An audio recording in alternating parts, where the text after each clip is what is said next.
Hello learners, welcome to English Genius Guidance।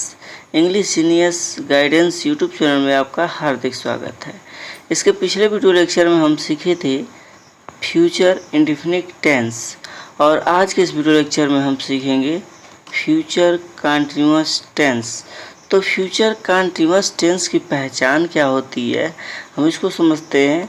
और आप जानते भी होंगे कि जो फ्यूचर टेंस की पहचान होती है वह होती है मेन वर्ब के साथ, यानी जो मुख्य क्रिया होती है जब उसके साथ रहा होगा, रही होगी, रहे होंगे आदि शब्द आते हैं तो उन्हें फ्यूचर कंटीन्यूअस टेंस कहते हैं। यानी वाक्य के अंत में रहा होगा, रही होगी, रहे होंगे ये सारे शब्द आते हैं। जैसे वह लड़का रो रहा होगा, मैं खाना खा रहा हूँगा, वे लोग बाजार जा रहे होंगे, बच्चे पुस्तक पढ़ रहे होंगे, वे लोग नहा रहे होंगे, मैं अपना कार्य कर रहा हूँगा, वे लोग विद्यालय जा रहे होंगे। इस प्रकार का सेंटेंस आता है। आइए कुछ एग्जाम्पल देखते हैं। पॉजिटिव सेंटेंस के कुछ एग्जाम्पल्स हैं जो सकारात्मक वाक्य होते हैं। इनका जो रूल होता है, किस रूल पे इनको हम ट्रांसलेट करते हैं, इसको देखते हैं। तो इनका जो रूल होता है सब्जेक्ट प्लस विल या shall plus be plus verb की first form ING plus subject. जो हमारा विल और शैल है तो इसमें किसी एक का यूज़ करना है। यदि आई और वी सब्जेक्ट यानी फर्स्ट पर्सन का प्रोनाउन है तो शैल का यूज़ करेंगे और बाकी सभी सब्जेक्ट के साथ विल का यूज़ करेंगे। कुछ एग्जांपल देखिए। मोहन अपना कार्य कर रहा होगा, तो Mohan will be doing his work. इस वाक्य में आप देखेंगे तो सबसे पहले मैंने सब्जेक्ट लिखा मोहन, उसके बाद से मैंने विल लिखा, उसके बाद से बी राइट किया, इसके बाद से वर्ब के आईएनजी फॉर्म डू, उसमें आईएनजी लगाया डूइंग, उसके बाद सब्जेक्ट यूज़ किया हिज वर्क। तो इसी प्रकार से आप नेक्स्ट सेंटेंस का भी ट्रांसलेशन करेंगे। जैसे वे लोग अपना कपड़ा धो रहे होंगे, तो they will be washing their clothes. हम लोग मैदान में खेल रहे होंगे, तो we shall be playing in the field. आइए अब हम निगेटिव सेंटेंसेस को कुछ एग्जांपल्स देखते हैं। जो निगेटिव सेंटेंस होते हैं, जो नकारात्मक वाक्य होते हैं, उनका रूल होता है सब्जेक्ट प्लस विल या shall plus not plus verb plus be plus verb की फर्स्ट फॉर्म में आईएनजी प्लस ऑब्जेक्ट। तो इसमें आप देखेंगे कि विल और शैल और वी इसके बीच में नॉट का हमने यूज किया है। यानी विल या शैल यूज करने के तुरंत बाद आपको नॉट का यूज करना है, फिर बी का यूज करना है।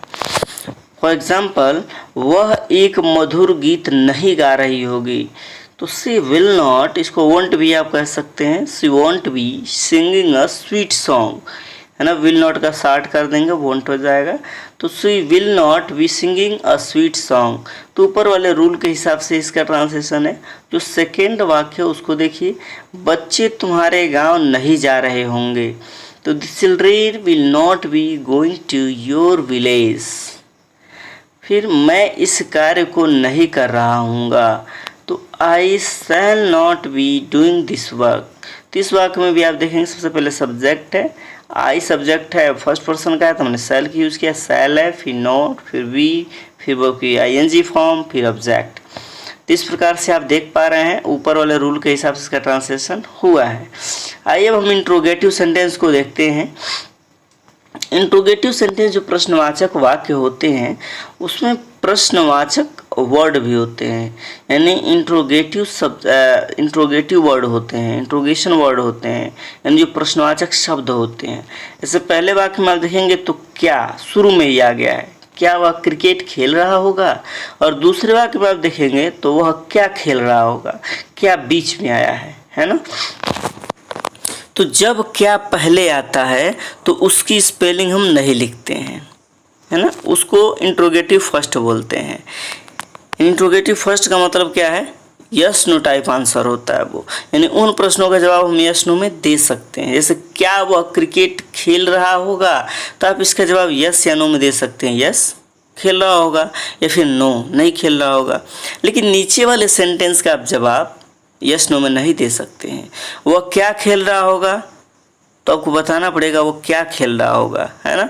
तो इस प्रकार से इसका ऊपर वाले का ट्रांसलेशन होगा, will he be playing cricket, जो सेकंड सेंटेंस है उसका ट्रांसलेशन होगा what will he be playing. तो इसमें आपको व्हाट के बाद विल का यूज करना है।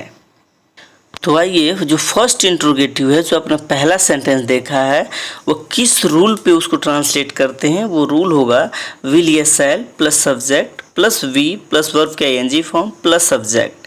अब कुछ एग्जांपल्स देखिए, जैसे क्या तुम बाजार जा रहे होगे, will you be going to market. क्या बच्चे नहा रहे होंगे, तो will the children be taking bath. क्या रोहन खेल रहा होगा, विल रोहन बी प्लेइंग।